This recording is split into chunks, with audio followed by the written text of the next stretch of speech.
All right, everybody, welcome back this week on Main Street. And I thought this week we would touch on a little bit of a different theme, and that is almost like this idea of eating on the run. I know, before, God bless my wife, before she was in my life as an endurance athlete, I was definitely not fueling as effectively as I could because I always felt rushed. I felt like I didn't have enough time, and to be honest, I didn't know about some of the resources that I'm hoping you guys are going to tell us about. So if we wanted to kind of be, quote, healthy in a hurry, to take your phrase, Sheila, what do we got going on here? We got some options. Well, we have an awesome kitchen, so we prepare a lot of grilled options in the morning.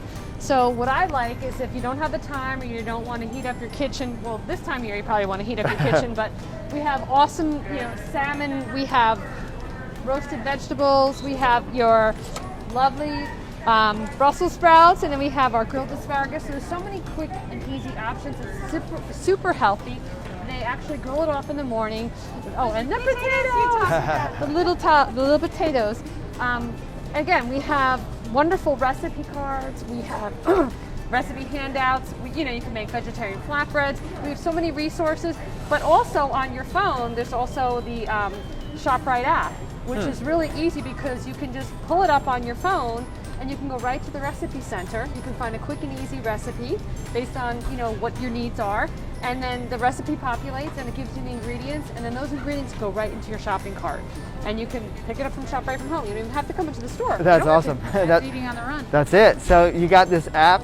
It's going to kind of populate recipes, and if you don't have someone who's going to cook it at home, like thank God I do, you have these options here, right, which you can kind of pick up just in and out. Lickety split, which is pretty darn cool. So I know, Sue, last time when we interviewed way back at the start of this whole thing, you told us about a website. I think it was dietitian.shoprite.com. Yeah. Hopefully I got that right. Yeah, awesome. Yeah, dietitian.shoprite.com. Tell us about some of the things on that may be a useful resource to some of our endurance athletes in the Rise community. Yeah, so at Dietitians, and that's Dietitians with an S, .shoprite.com, you can get the recipe shop, which is what Sheila talked about. All these great recipes we have in store, you can get that and more on the website. But you can also access our calendars. So Sheila and I have events during the month, and we have slots for one-on-one consultations. There's a whole lot going on that you can just check out and see at that dietitians.shoprite.com. Very cool. Right, and as far as the consultation, you get an individualized store tour. So it's really nice because everybody's needs are unique and they're different. Again, we always talk about calorie needs, and everybody, based on your size, your age, your activity level, your endurance athlete, your conventional, just your average athlete. Are you running more than 50 miles a week? Are you a swimmer? Are you a cyclist? You need think about the swimmer.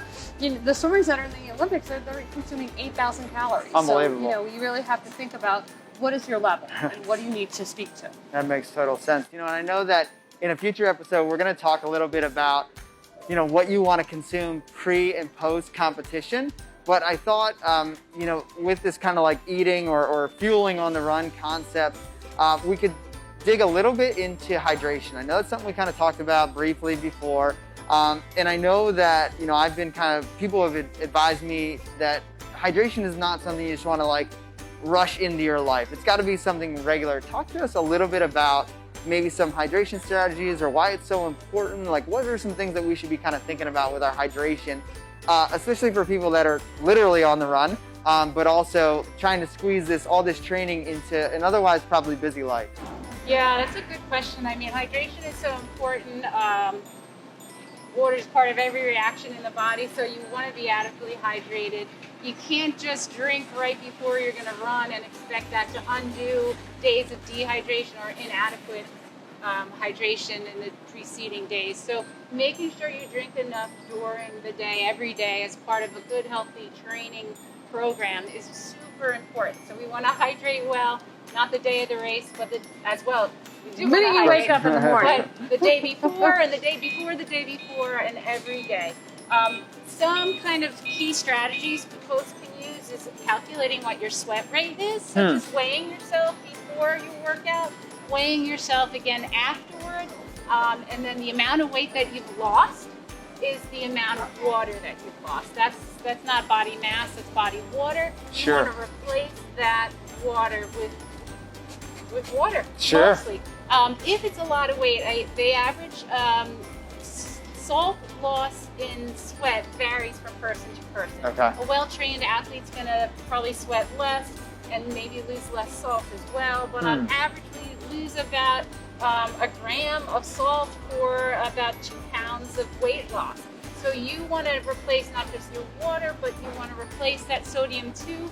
A teaspoon of salt is about 2,300 milligrams, or 2.3 grams. Okay. So you might need let's say a quarter teaspoon of salt for every 2 pounds that you lose. You can make your own rehydration drink just by adding that salt to a bunch of water with maybe some of Grape juice. Grape juice, Okay. pomegranate juice right now.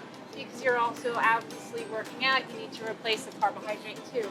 So little tricks like that, calculating that rate, figuring out how much salt you're estimated to be losing so that you can make up those electrolytes so you don't cramp up, so that you can still perform, is super important. That makes total sense. And anybody who's run a big race, you know, after like a big marathon effort, you know, you cross the finish line, you're exhausted, and then all of a sudden you do one of these and it just like flakes. There's literally salt flaking off you. So you know you're losing a tremendous amount of electrolyte in there. And it sounds like what you're saying is like, look, you cannot establish your hydration strategy on the day of your actual race or on the day of your run or on the day of your competition. You have to have a strategy well in advance, trickle it in, and be smart about it, and then obviously understand what your replenishment needs are. So, you know, when we're talking about and we're thinking about eating on the run, fueling on the run, ShopRite here in Clinton, so many alternatives, right? Recipes on the app. We're going to kind of dig into the app a little bit on the video, on the playback here, and then obviously hydrating, you know, throughout the day, throughout the activity, and being smart about it to get the actual maximal performance out of your bodies, which ultimately is what we're all after. And as always, you want to dial in that much further. You want to understand what your sweat rate is. You want to understand what your macro needs are, or what your supplementation needs are. We have the ladies here, and at all ShopRites that are under the Hunterdon County ShopRite umbrella, the Colorado family of ShopRites, who has always been an awesome supporter of Main Street and the Rise community. Thank you guys for another excellent episode. We look forward to catching up with them one more time as we talk about pre and post event nutrition. Have a great day. God bless you. We'll see you next time.